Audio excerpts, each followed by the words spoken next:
નમસ્કાર ખેડૂત મિત્રો, હું જીગરભાઈ ગ્રામ સેવક. આજે સતલાસણા તાલુકાના હિંમતપુરા ગામે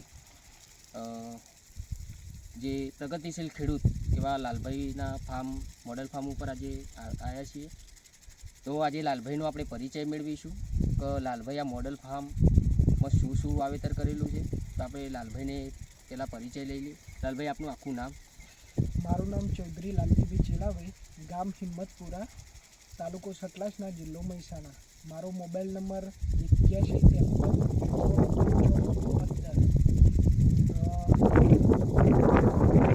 આપણે તમે આ ખેતીની શરૂઆત પ્રાકૃતિક ખેતી, તમે પહેલાં કેમિકલ ખેતી કરતા હતા, પછી પ્રાકૃતિક ખેતી કરતા. તો આ પ્રાકૃતિક ખેતી ક્યારથી અપનાવી?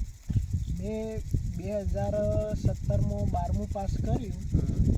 એના પછી 2018માં જ્યારે કોલેજમાં આવ્યો ત્યારે મને ગ્રામ સેવકોનો થોડો સંપર્ક થયો અને ગ્રામ સેવકોએ માહિતી મને આપી કે આ અપનાવશો તો તમારા ઘરમાં રોગચાળાને એ બધું ઓછું થશે.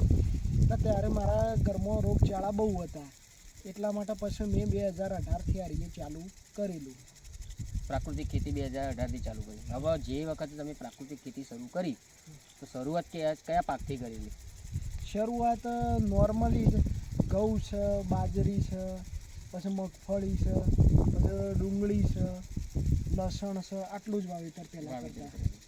અને એનું માર્કેટિંગ કરતા કે પછી ગામમાંથી કોઈ? ના, મારે બધું ટોટલી અહીંયા લોકલ જ વેચાઈ ગયું. લોકલ જ વેચાઈ જાય. અને એના પ્રતિસાદો શું મળે? એ તો સારા જ છે બધા, ટોટલી પ્રતિસાદો સારા મળે. હવે લાલભાઈ, હાલ આપણે અહીંયા આપણા ફાર્મ ઉપર અમે ઊભા છીએ. તો હાલ તમે કયા પાકોનું વાવેતર કરેલું છે એ અમને જણાવો કે આ કયા પાકો છે. તો ખેડૂતોને, બીજા જે પ્રાકૃતિક ખેતી કરતા ખેડૂતોને ખબર પડે કે તમારા ફાર્મ ઉપર હાલ કયા પાકોનું વાવેતર કરેલું છે. તો જરા અમને વિઝિટ કરીને બતાવો. તો આપણે અહીંયા ખેડૂત મિત્રો જોઈએ તો લાલભાઈ શું આવેલું આ બધું? ઓસ્ટ્રેલિયાની ટોટલી શાકભાજી કહેવાય આ રહી. બરોબર. એટલે ઓસ્ટ્રેલિયામાં કઈ આ વેરાયટી કઈ? ઇંગ્લિશ વેરાયટીમાં કઈ વેરાયટી છે? આમાં એક છે પીળું ફુલેવર, એક પીળું જોબલી ફુલેવર, રોમાનેસ્કો બ્રોકલી, જોબલી કુબી, પાક ચોય, પછી નોનખોલ છે, પછી સાદી બ્રોકલી પણ છે. હવે ખેડૂત મિત્રો, તમે જોયું હશે કે લાલભાઈ જે વાત કરી, કઈ જાત કીધી તમે ઓસ્ટ્રેલિયાની? નોનખોલ, પાક ચોય, પછી જોબલી ફુલેવર, જોબલી કુબી, પીળું ફુલેવર, લીલું ફુલેવર, બધા ટોટલી ખેડૂત મિત્રો આપ જોઈ શકો છો કે ઓસ્ટ્રેલિયાના તમામ પાકો અહીંયા જે બધી વેરાયટીઓ કુબીની, ફુલાવરની પાક જોઈ. બરોબર. હવે આપણે ખેડૂત મિત્રો અહીં જોઈશું તો આ ઝુકીની પણ છે. અહીંયા આપણે જોઈ શકીએ પીળી ઝુકીની છે કે જે દૂધી ટાઈપ થાય. આ પીળી ઝુકીની છે જે દૂધી ટાઈપ થાય.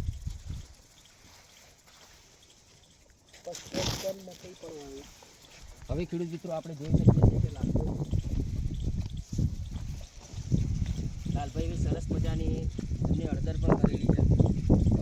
એમને રીંગણ પણ સારા કરેલા છે. પછી આપણે બીજું આદુ વાવેલું છે, રતાળું કરેલું છે. અહીંયા રીંગણની ખેતી પણ સારી છે.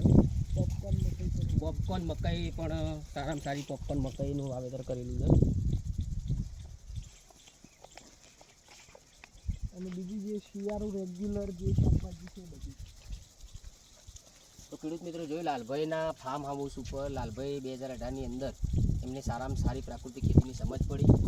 એમને પ્રાકૃતિક ખેતીવાડી વિભાગ સતલાસણા દ્વારા એમને માર્ગદર્શન મળ્યું અને એમને આ ખેતી અપનાવી. હવે લાલભાઈને આપણે એટલું કહીએ કે જે વર્મી કમ્પોસ્ટ એ બનાવી છે, બરાબર, એ વર્મી કમ્પોસ્ટ આપણે જોવા જઈશું.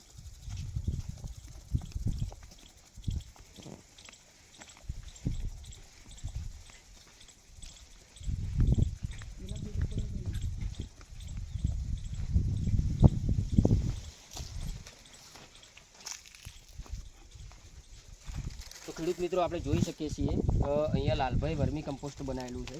તો લાલભાઈ, આ વર્મી કમ્પોસ્ટનો આખો પરિચય આપો કે અળસિયા ક્યાંથી લાવ્યા, કેટલા દિવસે તૈયાર થાય, આમાં શું મટીરિયલ નાખવામાં આવે? અળસિયા અમે મંગાવ્યા હતા લોકલ માર્કેટમાંથી, પંજાબથી 3-4 ખેડૂતો ભેગા થઈ અને આ છે ઓસ્ટ્રેલિયાની પ્રજાતિ જે આઇસોનિયા પોટીડા બોલી કહેવાય છે, આળસિયાની જાત એ રીએ છે કે જે 90% કાર્બન છે. કાર્બન એ રીએ અમે જાત આ રીએ રાખેલી છે અને આ રીએ એક બેડમાં 1500 થી 2000 કિલો જેટલું ખાતર વર્મી કમ્પોસ્ટ તૈયાર થાય. ભરીએ તાણા અમારે 600-700 કિલો વર્મી કમ્પોસ્ટ તૈયાર મળે. બરોબર. હવે આમાં કયા કયા નીચેથી ઉપર સુધી શું શું મટીરિયલ ભરેલું હતું?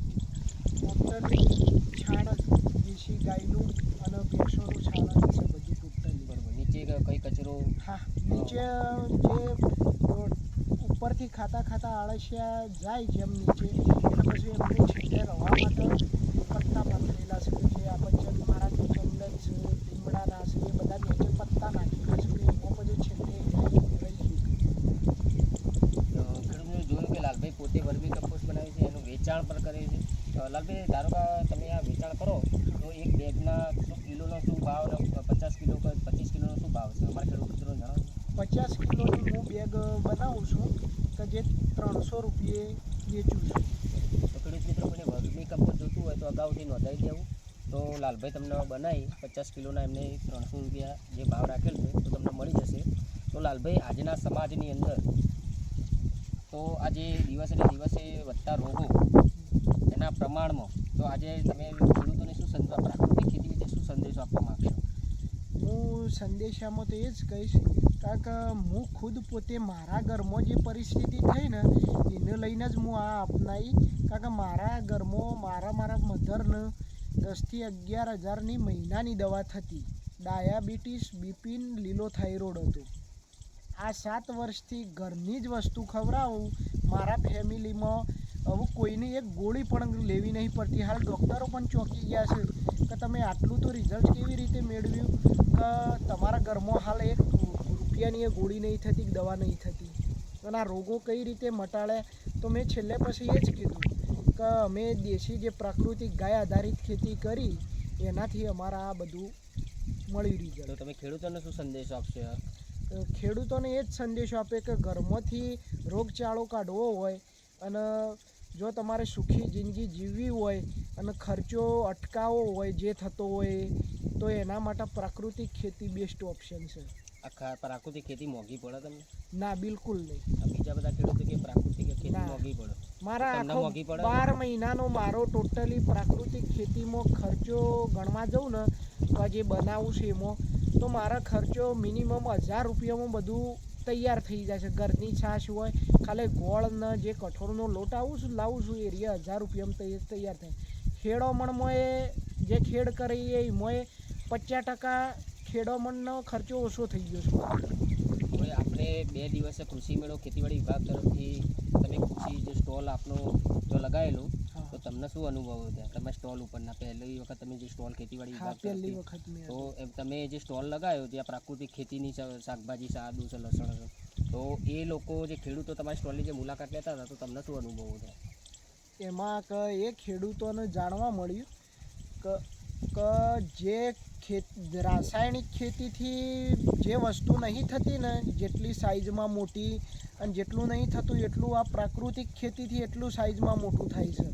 અને એ લોકોનું પણ એક માર્ગદર્શન મળ્યું અમારા સ્ટોલ થકી કે આ ખેતીમાં આટલું રિઝલ્ટ મળે છે. હવે તમે ખેતીવાડી વિભાગને શું કહેવા માગશો? પહેલો તો હું એમનો ખૂબ આભાર માનીશ કે જેમને માર્ગદર્શન થકી અમને આટલા આગળ લાવ્યા, આટલું માર્ગદર્શન આપ્યું કે જેથી અમે આટલા આગળ પ્રગતિશીલ ખેડૂત બન્યા. એટલે હું પહેલાં તો ખેતીવાડી વિભાગ અને આત્મા પ્રોજેક્ટનો હું દિલથી આભાર માનું છું. તમે કોઈ મોડેલ ફાર્મની આજુબાજુના ગામડામાં વિઝિટ મારેલી? હા, મેં મારેલી. કયા ગામની વિઝિટ મારી અને એમનું નામ? ટીમ્બા સનાજીભાઈ ઠાકોર જે છે એમના ફાર્મની વિઝિટ મારેલી.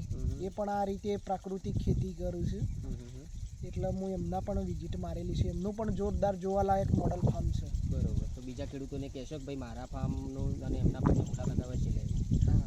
તો બીજા નમસ્કાર ખેડૂત મિત્રો, જેમ લાલભાઈએ કીધું કે મારા ઘરમાં આટલી તકલીફ હતી અને એમને સરસ મજાનું મોડેલ ફાર્મ બનાવ્યું છે તો દરેક ખેડૂતે જોવું. અને જેમ એમને વાત કરી તો ટીમ્બા ગામની અંદર સનાજી ભીખાજી ઠાકોર SS ગૌસેવા પ્રાકૃતિક ફાર્મ અને આપણા લાલભાઈનું LC ગૌશાળા પ્રાકૃતિક ફાર્મ ની પણ મુલાકાત લેવી જોઈએ. આવા મોડેલ ફાર્મની જો તમે મુલાકાત લો તો આપણને ખબર પડે કે આ રીતે મોડેલ ફાર્મ તૈયાર થાય ને આવી જો બજારમાં હું તો કીધું 20 રૂપિયા મળતું હોય આવું 25 રૂપિયા 30 રૂપિયા જો ખેડૂત વેચતો હોય તો ખેડૂત મિત્રો આવી શાકભાજી ખાવી અને આવી શાકભાજી અને આવું આદું લસણ લઈ તો આપણા શરીરની અંદર કોઈ રોગ નહીં જોવા મળે. જેમ લાલભાઈ એમના મમ્મીની વાત કરી તો આવી દવાઓ થતી તો એમને આ પ્રાકૃતિક ખેતીનો જે બધા પ્રોડક્ટ એમના મધરને ખવડાવે એમના પરિવારને આજે એમના કોઈ પણ પરિવારમાં કોઈ દુઃખ નથી શરીરને લગતું. તો ખેડૂત મિત્રો હું તમને વિનંતી કરું કે દિવસે ને દિવસે પોતાના માટે પોતાના પૂરતું પ્રાકૃતિક ખેતી કરો. જય ગૌ માતા. જી.